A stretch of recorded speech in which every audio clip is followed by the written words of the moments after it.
Time for some more hot takes. But that's simply not possible. And I don't find this funny anymore. It never was supposed to be. Yes, today we are ranking the albums of Veil of Maya, and we're starting with All Things Set Aside in 2006.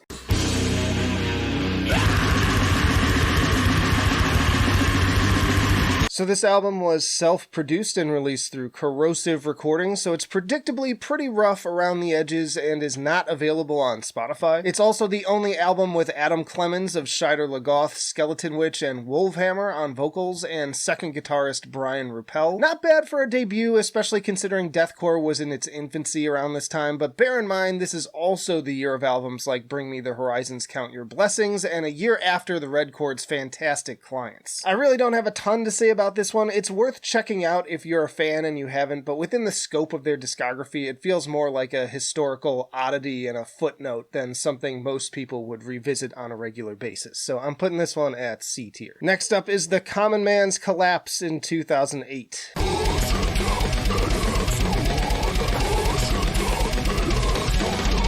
This is their first album with Sumerian Records and was produced by Michael Keane of The Faceless. Brandon Butler coming in on vocals. Pretty run-of-the-mill deathcore album in my opinion, and lacking in a lot of the flair and signature touches that start falling into place after this. Though there are some moments of foreshadowing as well with the more technical and melodically inclined It's Not Safe to Swim Today. Whereas the darker atmosphere and more aggressive mathy approach of tracks like Entry-Level Exit Wounds and Pillars remind me in some ways of stuff like Zayo and Living Sacrifice with a deathcore twist. Solid album, but I think they only improved and developed their own style from here. I wonder if the OG fans feel differently. You can let me know down in the comments. Get mad, go ahead. But I'm going to put this one at B tier personally. Next up is Id in 2010.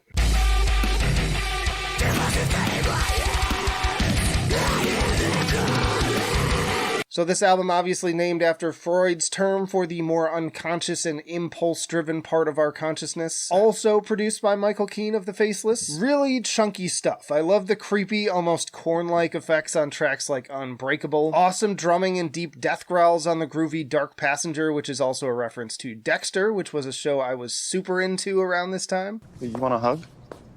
Fuck off.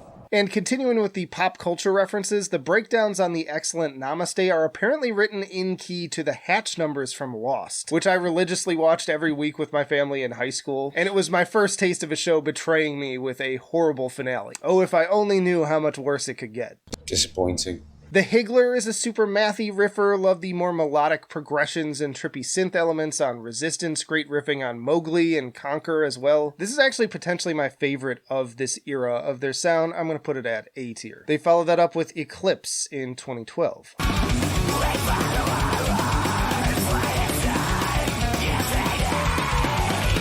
So this album was co-written and produced by Misha of Periphery, and you can definitely hear those influences seeping in big time, especially on tracks like Enter My Dreams. They even incorporate a sample from a YouTube video called Periphery Sucks on Punisher. They claim to be the inventors of Degent. It was also apparently inspired by a formerly blind woman the band met in Italy who stated she had her vision restored by staring at a solar eclipse. Gotta love a brisk 28-minute runtime, making it their shortest album to date. This thing just breezes by despite how much meat there is in the dense instrumentation on tracks like Numerical Scheme and Vicious Circles. Love the little melodic hook on the latter too. This is like the perfect fusion of consistent heaviness with more progressive songwriting and melodic flourishes, and the vocals are a little less death metal overall despite sticking to the harsher side of things. Love Winter Is Coming and The Glass Slide, but really this thing is a banger from start to finish. It would be the last album with Brandon Butler on vocals. Really fantastic album. I'm also putting this one at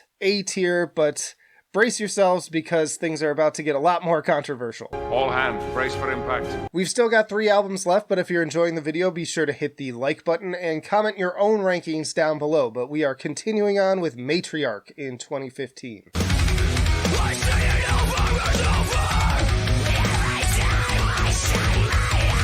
Lucas Magyar stepping in on vocals for this one with production from Taylor Larson of From First to Last. Each song is about a fictional female character that guitarist Mark Okubo is a fan of, from Game of Thrones and The Fifth Element to The Girl with the Dragon Tattoo. This one starts off on a particularly genty note, almost to a fault, where the guitars have much more to do with rhythm than actual riffs, but that doesn't stop me from banging my head to the likes of Nayu and Lilu. Lilu Dallas Multipass. But then things really take a turn with Ellie opening up the melody and showcasing their broader skill as catchy songwriters. And personally, I think that the clean vocals are also very tastefully done in a similar vein as Periphery. This continues into Lucy and Mikasa, which are even more diverse and dynamic, balancing the dark and heavy with the blissfully uplifting. Portions of Mikasa in particular conjure comparisons once more to Periphery tracks like Scarlet, but also everything from Animals as Leaders to Dance Gavin Dance.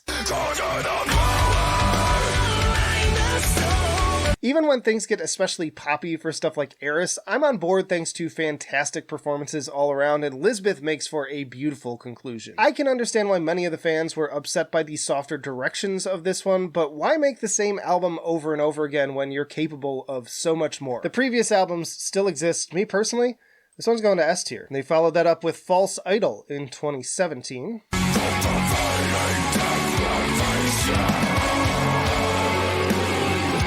Continuing to lean pretty overtly into that more Periphery 2 sound, especially on tracks like Doublespeak, Greymail, and Follow Me. But then you've got elements that put their own twist on it, like Whistleblower, with some more interesting backup vocals that my 2000s Adult Swim-addled mind can only describe as Harvey Birdman commercial music. If you know, you know. Overthrow also shows some evolution of the harsh vocal delivery with the sound I'd compare to Rivers of Nile. Continuing to mix these super heavy with these super radio-worthy on Pool Spray, very infectious grooves on that one too. But I think that the two magnum opusi of this album are Manichi, again lifting me up into the clouds for some sunbeams and traversing a broad array of influences and even incorporating some strings as the perfect segue into the jazzy, funky Citadel.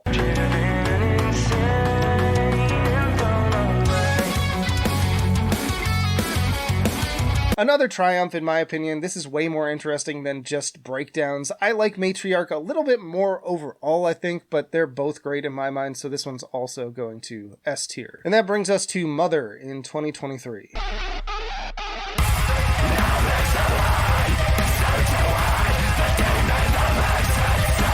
Starting with the heavy lead single Synthwave Vegan tears it up with some really chaotic seizure-inducing mathcore riffs and of course earworm synths. Album opener Tokyo Chainsaw is a total barn burner of distortion and panic chords, arguably one of their heaviest in years with no reprieve. Lost Creator and Death Runner make me want to compete in a marathon, and Godhead also goes hard, though admittedly sounding a bit more gent by numbers.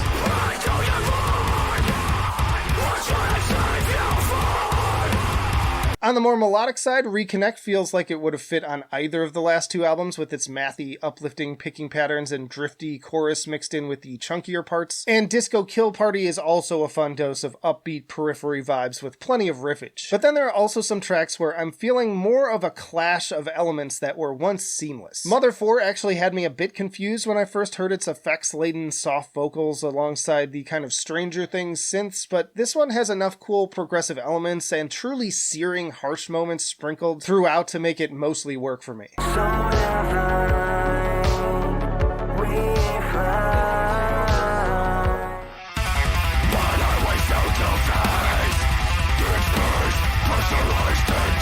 Artificial Dose is where this more pop-influenced approach to clean vocal sections really starts to put me off. When combined with the simplistic electronica elements and butt-rocky chorus, it just pushes too far into corny territory. Single Red Fur is similarly teetering with some of the vocal effects and more generic vibe. Are you happy now that I'm bleeding?